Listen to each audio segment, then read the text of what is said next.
అలానే రీసెంట్గా కూటమి ప్రభుత్వం వాళ్ళు చెప్తా ఉన్నారు, ఈ ఫైనాన్షియల్ ఇయర్ కట ఏప్రిల్ 1 నుంచి ఏదో హైబ్రిడ్ ఇన్సూరెన్స్ మోడల్ని తీసుకొచ్చి అమలు చేస్తారంట. అమలు చేసేటువంటి ఆలోచనలో ఉన్నారని చెప్పి చెప్తా ఉన్నారు. ఆరోగ్యశ్రీ ట్రస్ట్లో ఆరోగ్యశ్రీ అనేది ఒక యూనివర్సల్ హెల్త్ కవరేజ్ స్కీమ్. ఇది మనకు చూసినట్టయితే ఈ రాష్ట్రంలో 90% మంది కుటుంబాలకు ఆరోగ్యశ్రీ ట్రస్ట్ కింద ఈరోజు మనము సేవలు అందిస్తూ ఉన్నాము. 90% మంది కుటుంబాలు ఈరోజు బెనిఫిషరీస్గా ఉన్నారు. ఇలాంటి దాన్ని మీరు ఏదో హైబ్రిడ్ ఇన్సూరెన్స్ మోడల్ అంటున్నారు. అంటే ఏంటి అంటే ఒక ప్రైవేట్ ఇన్సూరెన్స్ కంపెనీకి మీరు ఈ బాధ్యతలను అప్పచెప్పాలని చూస్తున్నారు. దట్ మీన్స్ ఒక థర్డ్ పార్టీని ఎంగేజ్ చేస్తూ ఉన్నారు. ఇదెక్కడిది అసలుకి? ఈరోజు ఏదైతే ఈ రాష్ట్ర ప్రజలు ఎంతో నమ్మకంతో మీకు ఓట్లేస్తే ఏ విధంగా వాళ్లకు మీరు వాళ్ళ మీద వేటు వేస్తున్నారు, ఎలా మీరు చేటు చేస్తున్నారో మీకు అర్థం కావట్లేదా?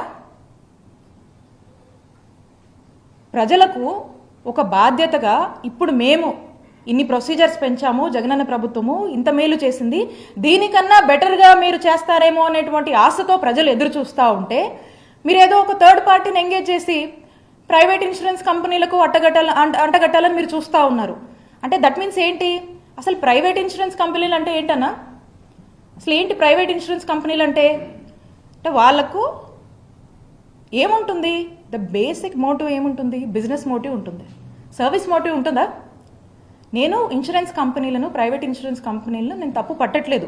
బట్ వెరాజ్ ఈ సిచ్యువేషన్కి వచ్చినప్పుడు నేను ఏమడుగుతున్నానంటే, ఆరోగ్యశ్రీ ట్రస్ట్ది service motive, out of pocket expenditure లేకుండా ప్రజలకు ఉచితంగా నాణ్యమైన వైద్య సేవలు అందించడం ఆరోగ్యశ్రీ ట్రస్ట్ యొక్క బాధ్యత, ప్రభుత్వంగా అదే మన యొక్క బాధ్యత.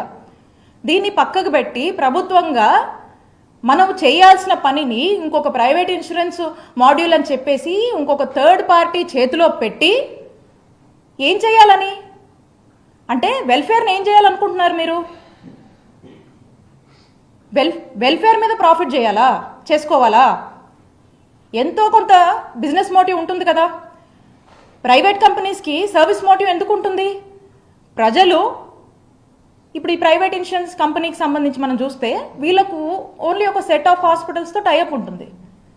ఇక ఈ హాస్పిటల్స్లో వాళ్ళు ఈ 3257 ప్రొసీజర్స్ వీళ్ళు కవర్ చేస్తారా?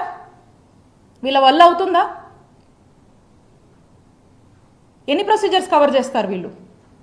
ఎన్ని హాస్పిటల్స్ చూస్తాయి? మనము ఎంతో సపోర్ట్ చేసి, ఎంతో ఒక ఫ్రెండ్లీ వాతావరణం క్రియేట్ చేసి 919 హాస్పిటల్స్, నెట్వర్క్ హాస్పిటల్స్ ఉంటే వాటిని 2300 హాస్పిటల్స్, నెట్వర్క్ హాస్పిటల్స్ వరకు మనం విస్తరించాము. ఇవన్నీ వైద్య సేవలు అందిస్తూ ఉన్నాయి. మరి మీరు ఎన్ని హాస్పిటల్స్కి ఇది వర్తిస్తుంది? ఎన్ని ప్రొసీజర్స్కి ఇది వర్తిస్తుంది? రేపు పేదవాడికి ఏదైనా అనారోగ్య పరిస్థితికి వస్తే అసలు మీరు ఇంక్లూడ్ చేస్తున్నటువంటి హాస్పిటల్స్ ఏవి, ఎక్కడికి వెళ్ళాలి? కనీసం ఇందులో సగమైనా చూస్తారా?